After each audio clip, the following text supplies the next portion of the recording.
And that concludes my 5-hour essay on how Star Fox Adventures actually influences Cinema Paradiso and becomes a premonition of the BearTube epidemic of 2015. Now that I got some of you out of the way, I wanted to say hi and welcome to Dev Films. This is a channel where we do a lot of fun stuff, mostly movie making. There's also skits and opportunities to make reviews and other kinds of videos too. We're just kind of following our gut feeling on what we like to do. I mean, our passion is filmmaking, as it were, so it makes all the sense, in case some of you don't really know what our channel is about. On our website, devfilms.com, there is a section that showcases the different services we provide within media. That includes videography, editing, and production assistance. There are inevitable long stretches and hauls of no videos being posted on this channel, and people may wonder, what is going on? Are they just lazy? Are they just lazy? And when that happens, it often does mean that we're out there filming something else. I am fortunate to have been hired to be a documentarian for various musicians, opera singers, and following them along, recording concerts, as well as documenting at events such as Next IT Security's venues recently. Previously, I've filmed for KLM and for Marushka Falai's fashion show. And why there suddenly was no uploads on this channel is because I was hired to follow Lucas Enigma, aka the founder of Lenigma Sweden website you can find here. He's a fashion designer from Sweden, and he wanted me to tag along to Paris to actually be at the fashion week over there and do some promotional work for this newly founded company. It's an experience that came out of the blue, and I'm very grateful that it did happen, because sometimes you gotta take chances in life, and as Lucas told me, you gotta stay humble because you never know who you're gonna meet, who you're gonna talk to. Every day we're staying in Paris, they had different outfits, different designs they wanted to showcase, with Lucas himself and Agnes, who's a stylist and model, with hair and makeup being done by Lovina Dahlberg. You should check their pages out, I'm posting them here on the screen. Every day there was a show to go to mingle, to promote, to give out different codes with the card. Lucas and Agnes were interviewed by the TV there, and there was a bunch of photographers taking pictures of them, and it was just a strange phenomenon to be in the middle of it, being their official cameraman and bumping into people who were trying to promote their design, their fashion work.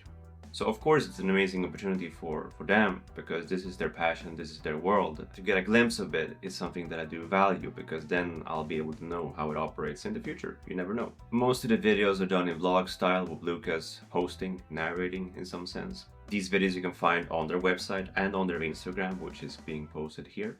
We also did plenty of photo shoots in front of the iconic places, like the Eiffel Tower, or the Louvre, or Notre Dame. Now, we were working pretty non-stop, but the actual moments when I could take the camera away and Agnes and Lovina and Lucas could all just take it easy for a little bit, we all unanimously realized that, wait a minute, we're actually here. We're in this town, this very romanticized city, Paris.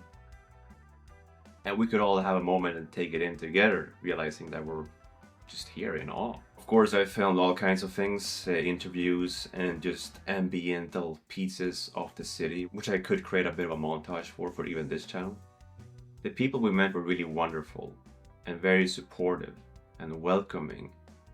We talked to some people who owned stores, we talked to people who had cafes, and the musicians who were working in those cafes and restaurants. It was really fun to meet other people who do create videos on YouTube or on Instagram or TikTok, and just to exchange ideas on how they approach their content making. So all in all, as it is, you never know who you're gonna meet, and it was amazing in that sense, because it really broadened my perspective. I suppose the strangest event was the Valentino show, which happened to be right next to the hotel we were staying at. So Lucas and Agnes got ready and Lovina did the makeup, and we walk out showing their outfits for the day, and suddenly there's press and thousands of fans standing on this other side of the street, and we're walking out there trying to do the mingling and the photo shooting and the video vlogging, and the security guards are tense and the fans are yelling, cars are stopping in and out, and we're standing there in the middle just trying to figure out, what are we gonna do, what's gonna happen here. We're so overwhelmed, and I think everyone, even the people working there, were overwhelmed. Suddenly there's a K-pop star walking around and everyone's screaming. And I'm standing there just going, okay. And you can even see this in a paparazzi video. I'm standing there being like, what is going on? I'm filming here, and what are we getting away with? Why are we here in the limelight?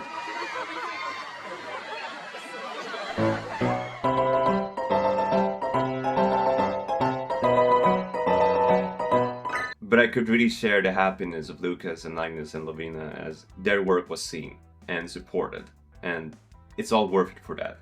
I love seeing the dedication to the craft, and some people actually going for it, knowing it's a risk, and I do applaud Lucas and Agnes and Lovina for making this effort, and for letting me tag along and to be their camera guy. Hello. So if you guys want to see some videos about this whole thing, there will be more things posted on the Enigma Sweden's webpage and Instagram in the foreseeable future. How do people do these kinds of videos? Coming up, we have the 5-year anniversary of our film made in collaboration with Kevin Jimenez Bernal, and that is of course Paradise. We filmed an anniversary video with Kevin talking about the movie, and that should be coming out in the next week or so. Sober is still in the festival circuit and it keeps getting nominated, it keeps getting into these festivals, so Stefan and Joakim and Nora, everyone, what is happening? We can't wait to share the movie soon, and I don't know when that's gonna be because it's being accepted to all these festivals, and it's honestly, it feels like we're getting away with something that we shouldn't be getting away with too. We are gonna be making more movie reviews, that's for sure, and whenever we do get around to it, we'll do some sketches too. I've done a lot of work on the Clank movie, and the current edit is still missing a lot of visual effects and music. But it's getting there. I'm really getting the fine-tuning of a lot of the structure of the movie, and runtime is a little crazy. It ended up being 3+ hours, but I've been able to shorten it up a little bit. Let's see how it goes. Will this be a 3-hour Clank movie? We'll just have to wait and see on that one. Like Dennis said in his first reaction to seeing a rough cut with me, which was very needed, is that this is a movie that's made for us. It's true. It's made by us and for us. Dennis? What happened? It's 3 hours long. I mean, that's a long freaking movie. Everything that's here, it serves a purpose. In a lot of very varied action sequences. You understood the motivations of every character. Some of the scenes were really cool too, like how they blended the timelines and stuff. And I like that it went back and forth between timelines, and you really understand more about both Clanks and their backstories and stuff. We got to learn more about Clank in this movie than we've really had before, I feel like. Bizarre to see the whole movie after so long. We're about to have a full version. Like this isn't the final one. No. But we're getting there. We are definitely getting there. Some of these scenes were really emotional. We really did well on that. The cinematography, nice. Really good. Nice. Nice. Some of the sequences that are a little more surrealistic and more reflective, more introspective. Really appreciated those a lot. So, nice. I was nervous about those scenes. Yeah, but they were really, really, really good. There was one scene, one specific sequence that it really spoke to me emotionally. It was really good. Oh. Yeah, getting all the Foley, getting all the soundtrack, all that stuff. If some scenes like can be trimmed down or taken out, maybe that will help to make it even more faster and more, on fire.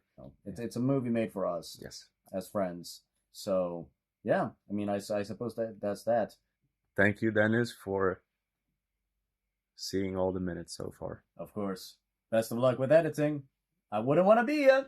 Thank you so much for watching again, and I'm gonna get back to my video essay on how Star Fox Adventures influences cinema parodies to create the bread tuber epidemic in 2050. I'm kidding guys. Thank you.